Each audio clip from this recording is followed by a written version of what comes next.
नमस्कार मित्रों, आदर्श शिक्षण संस्थान जोधपुर के आदर्श विद्या मंदिर मथानिया में आपका हार्दिक स्वागत एवं अभिनंदन। आज हम कक्षा सप्तमी के गणित विषय में अध्याय 2 भिन्न एवं दशमलव। आपने पिछले भाग के अंदर प्रश्नमाला 2.1 के प्रश्न संख्या 1 कर चुके हैं। आज हम पढ़ेंगे भिन्नों का गुणन।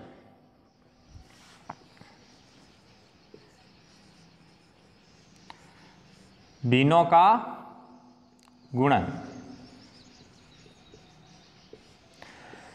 हमने जो सामान्य अंक होता है उसका गुणा हम करते हैं, जैसे 3 × 4। इसका गुणा हम आसानी से कर सकते हैं, 3 का पहाड़ा 4 बार बोलते हैं। इसी प्रकार 5 को 10 से गुणा करते हैं तो 5 का पहाड़ा 10 बार बोलते तो 50। ये हमारा एक सामान्य अंक है। अब अपन क्या करेंगे, यहाँ पर बोला है भिन्नों का गुणन। भिन्न का मतलब होता है किसी भी एक पूर्ण समूह का हिस्सा भिन्न कहलाता है। जैसे हम लिखते हैं 1/5, मतलब कुल 5 भाग हैं, उसमें से एक भाग को अलग करना है तो उसको अपन कहेंगे 1/5। इसी प्रकार हम देखते हैं कुल 2 भागों में से एक भाग को अलग करना है तो उसको क्या लिखेंगे 1/2। इसी को हम भिन्न कहते हैं। इसके अंदर जो ऊपर होता है उसको कहते हैं अंश और जो नीचे होता है उसको कहते हैं हर।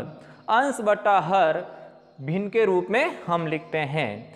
भिन्न को हम बट्टों की संख्या भी कहते हैं। अब भिन्नों के गुण के अंदर कोई भी एक भिन्न लेते हैं, बट्टों की संख्या लेते हैं, उसको पूर्ण संख्या से अपन गुणा करना सीखेंगे। तो पूर्ण संख्या क्या होती है? पूर्ण संख्या होती है जो 0 से शुरू होकर 1, 2, 3 अनंत तक चलती हैं। वो कौन सी संख्या है?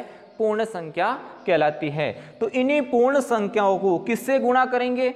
भिन्न वाली संख्या से गुणा करेंगे। तो हम देखेंगे इसको गुणा कैसे करते हैं। जैसे 1/2 को कोई भी एक पूर्ण संख्या ले लो, तो इसमें से अपन संख्या ले लेते हैं 4। तो 1/2 को 4 से गुणा करना है।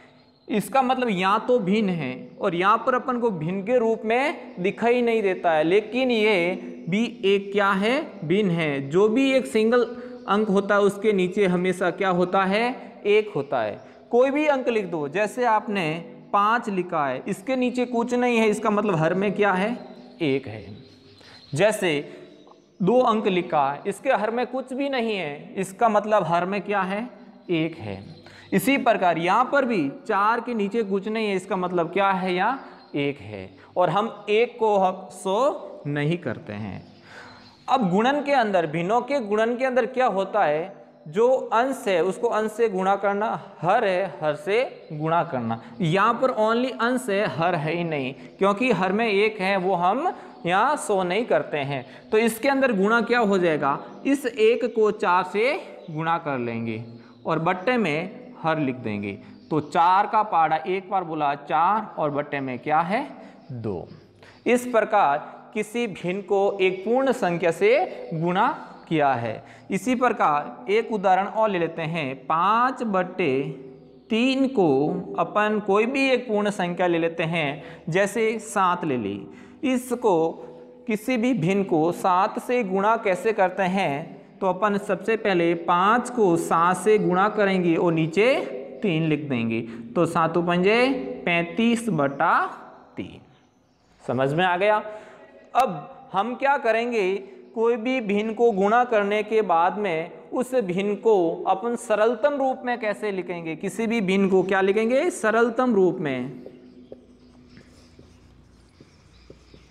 अब सरलतम रूप में क्या है? तुल्य भिन्न कह सकते हैं कि उसका तुल्य रूप क्या है।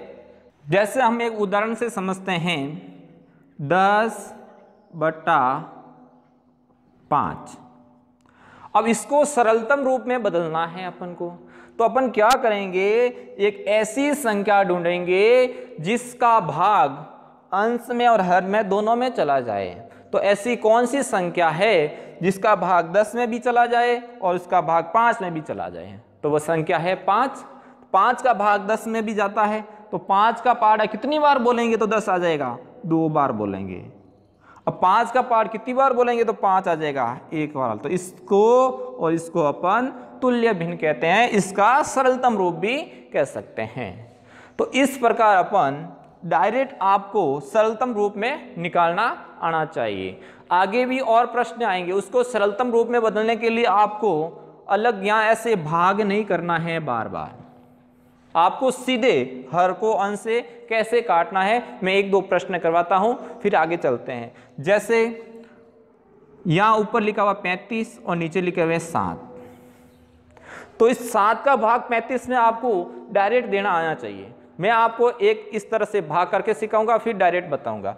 तो सबसे पहले 7 का भाग 35 में देंगे, तो 7 का भाग 35 में कितनी बार जाएगा, 7 का पहाड़ा बोलो 35 आए तब तक 5 बार जाएगा, 7 पंजे 35 और शेष फल कितने बच गए 0। तो इसका आंसर कितना आएगा 5 आएगा। लेकिन आपको हर बार ऐसे भाग नहीं करने हैं, छोटी क्लास में ऐसे भाग करते हैं, अब आप बड़े हो गए हो तो आपको भाग डायरेक्ट करने आने चाहिए। तो कैसे करेंगे, 35 के अंदर 7 का भाग, 7 का पहाड़ा तब तक बोलो जब तक 35 ना आ जाए, तो 7 का पहाड़ा 5 बार बोलेंगे तो 35 आ जाए, हो गया। इसी प्रकार कुछ एक बड़ा भाग देखते हैं, इसके अंदर किसका भाग देंगे, 2 का भाग देंगे। अब आप क्या करोगे, ऐसे भाग करोगे, लेकिन हमको ऐसे भाग नहीं करना है।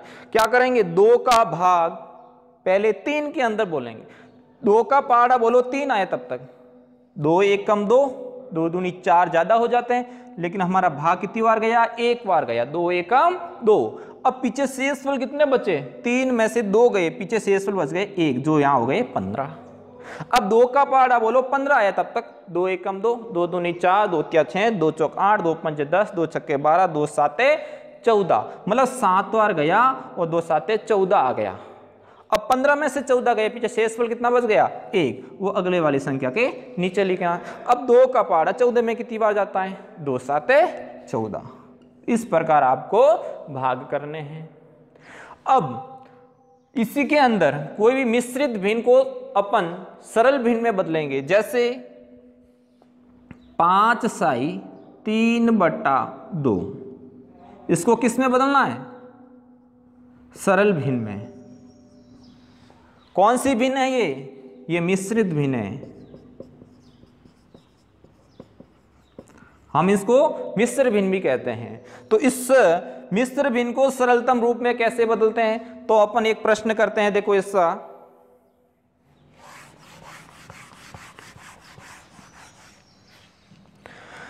मान लो 5 साई 3/4, ये हमारे पास क्या है, एक मिश्रित भिन्न है। इसको किस में बदलना है, सरलतम रूप में बदलना है। तो अपन क्या करेंगे, सबसे पहले इस हर को इससे गुणा करेंगे, तो 5 का पहाड़ा 4 बार बोलेंगे, तो 5 चौक 20, गुणा करने के बाद इसके अंदर क्या जोड़ देंगे, अंश जोड़ देंगे। 20 और 3 कितने हो गए 23, तो यहां ऊपर हो गया 23 और हर के अंदर ये 4 वापस लिख देंगे। क्या किया, इन दोनों का तो गुणा किया, जो भी गुणा में उत्तर आता है उसके अंदर 3 जोड़ देंगे, तो 23/4 हो गया। अब और संख्या ले लो, 7 साई 5/6, 6 का पहाड़ा 7 बार बोलो, 6 7 42 और 42 के अंदर 5 जोड़ दो, तो क्या हो गया 47/6। तो इस प्रकार किसी भी मिश्रित भिन्न को सरल भिन्न में अपन बदल सकते हैं। अब क्या करेंगे, इसका उल्टा, आपको सरल भिन्न दे देगी, वापस किस में बदलना है, मिश्रित भिन्न में बदलना है। तो उसके अंदर इस तरह के भाग करके आपको करना है। क्या करेंगे, देखो 23/4 को मिश्रित भिन्न में बदलिए, तो अपन क्या करेंगे 23/4।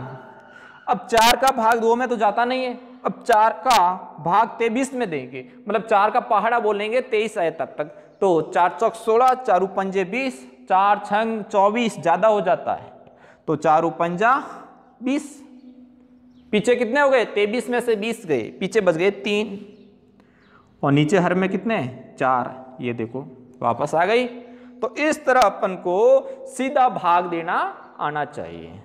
और भी अपन आगे प्रश्न करेंगे तब और ज़्यादा सीखेंगे। अब हम देखते हैं आगे का बिंदु है, हम इसके अंदर छायांकित भाग को कैसे दर्शाते हैं वो भी देख लेते हैं। तो देखते हैं इसके अंदर छायांकित भाग।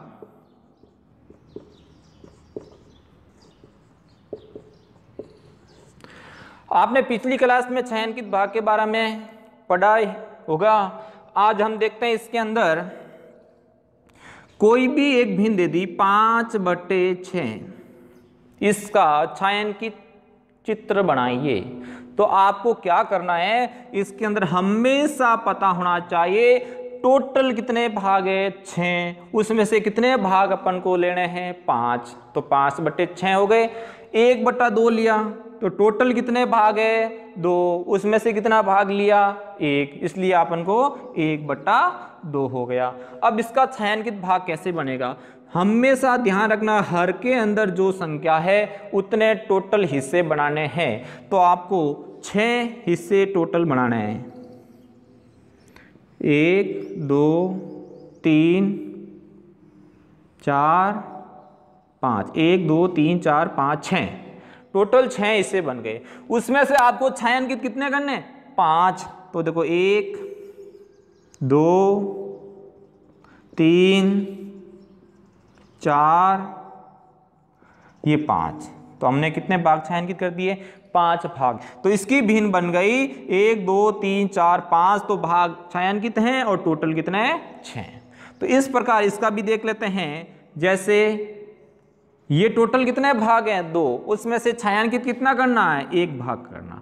तो इसको अपन क्या कहेंगे 1/2।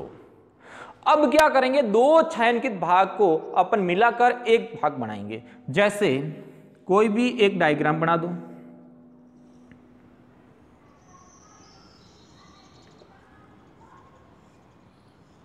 जैसे मैंने 2 त्रिभुज बनाए, इसके अंदर ये आपको छायांकित है, इसमें ये छायांकित है। अब मुझे बताओ ये इसका भाग कितना है। देखो 1 2 3 4, मतलब टोटल तो 4 है, उसमें से छाया कितना है 1 है।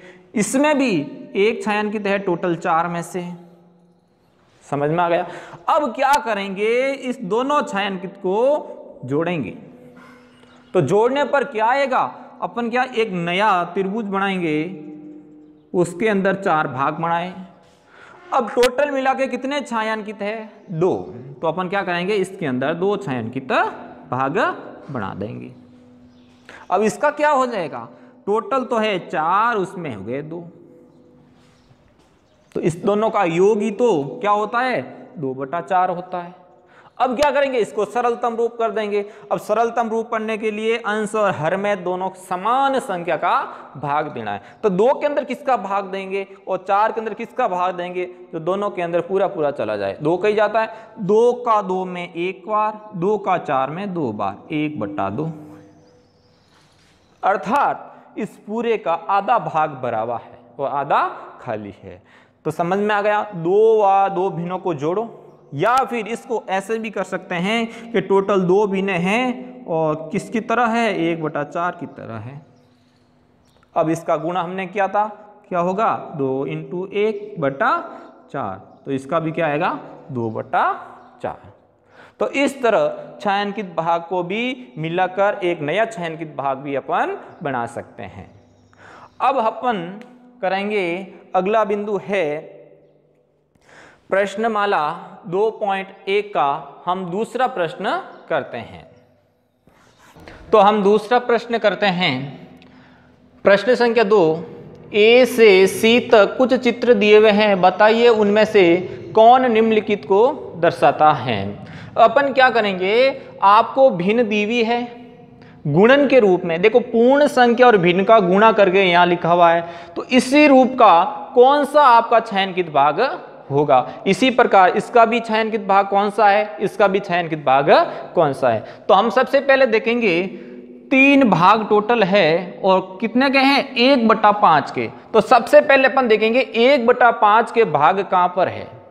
अर्थात कुल हिस्से 5 और उसका एक भाग छायांकित किया हुआ कौन सा है। तो इसके अंदर तो देखो 3 भाग है, तो सबसे पहले इसमें ही देखते हैं 1 2 3 4 5 भाग टोटल है और उसमें से एक छायांकित किया हुआ है, तो एक छायांकित किया हुआ। अब ऐसे कितने भाग टोटल है? 3 भाग है। देखो 1 2 3 भाग है। अब इनका गुणा किया हुआ है, 3 को 1 से गुणा किया और बट्टे में क्या है 5, तो क्या हो गया इसका 3/5। इसका मतलब इन सभी छायांकित भाग को एक ही छायांकित चित्र के अंदर दर्शाया गया है। 3 छायांकित भाग टोटल है। देखो इसको तो यहाँ, इसको दूसरे नंबर पर, इसको तीसरे नंबर पर, मतलब एक ही डायग्राम के अंदर तीनों छायांकित भाग को दर्शा दिए। तो यहाँ पर क्या हुआ, टोटल 1 2 3 4 5 में से 3 भाग छायांकित हैं। तो यहाँ पर देखो 5 में से 3 भाग छायांकित हैं। तो यहाँ पर क्या हुआ, अपन पूर्ण संख्या और भिन्नों का गुणा किया तो 3/5 आया, अर्थात 5 में से 3 छायांकित है। तो यहाँ पर देखो 5 में से 3 छायांकित है। तो इसका कौन सा हो गया, तो यहाँ आपका हल हो जाएगा पहले का सी। अब दूसरा देखते हैं, 2 × 1/3 बराबर 2/3। इसका मतलब हुआ 1/3 के 2 भाग है। तो सबसे पहले अपन ढूंढेंगे 1/3 कहाँ पर है, अर्थात टोटल 3 हिस्से और उसमें से एक छायांकित भाग अपन को चाहिए। तो टोटल 3 हिस्सा वाला कौन सा है, देखो 1 2 3 और 1 2 3 1 2 3। अब इसको हल किया, तो इसको हल किया 2 × 1/3, तो क्या हो गया 2/3। इसका मतलब क्या हुआ, इन दोनों छायांक भाग को मिलाकर क्या बनाया, ये वाला बनाया। और ये क्या है, टोटल 3 हिस्सों में से 2 हिस्से छायांकित हैं। तो टोटल 3 हिस्से हैं और उसमें से कितने छायांकित हैं, 2 वाले। तो इसका दूसरे का क्या हो जाएगा, ए। अब हम तीसरा प्रश्न देखते हैं, 3 × 3/4 बराबर 2, सही 1/4। अब इसमें क्या है, 3/4 के 3 हिस्से हैं। तो 3/4 कहाँ पर है पहले देखें। तो इसके अंदर देखो टोटल 1 2 3 4 भाग है, उसमें से 3 भाग क्या है, छायांकित है। इसमें भी 4 में से 3 छायांकित, इसमें भी 4 में से 3 छायांकित। तो अपन लिखेंगे इसको तीनों को, इन तीनों डायग्राम को यदि मिलाया तो मिलाकर इसमें से जो खाली है उसको भरें। तो इसमें देखेंगे सबसे पहले इसको उठाकर यहाँ भर दिया तो ये पूरा भर गया और यहाँ से एक खाली हो गया। अब इसमें भी क्या करेंगे, यहाँ से उठाकर यहाँ भर देंगे तो ये भी पूरा भर जाएगा और इसके अंदर एक भरेगा। तो इस प्रकार क्या हुआ, 2 तो पूरे भर गए और एक तीसरे में भर गया। तो इसका गुणा भी कर लो, तो 3 × 3/4, तो यहाँ क्या आएगा, 3 तिया 9 और बट्टे में 4। अब ये कौन सी भिन्न होगा, सरल भिन्न है, इसको मिश्र भिन्न में चेंज करेंगे। तो 4 का भाग 9 में कितनी बार जाता है, 4 × 4, 4 दूनी 8, पीछे बच गया 1 और बट्टे में 4। तो यहाँ क्या हुआ, 2 भाग तो पूरे हैं, ये रहे 2 भाग पूरे और जो 1/4 का और है, 4 टोटल है उसमें से एक छायांकित है। तो इसका हल कौन सा हो जाएगा, बी वाला हो जाएगा। तो तीसरा का बी हो जाएगा। समझ में आ गया। आपको क्या करना है, 2 छायांकित भाग या 2 से अधिक छायांकित भाग को मिलाकर पूरे भरने हैं, कितने बनते हैं। इसी प्रकार आपको पूर्ण संख्याओं को भिन्नों से गुणा करके जो भी आंसर आता है उसी रूप में वापस जो नया वाला छायांकित भाग बनेगा वही रूप होगा। तो हम आज इस क्लास को यहीं समाप्त करते हैं। अगली क्लास में हम करेंगे प्रश्न संख्या 3। आज के लिए धन्यवाद।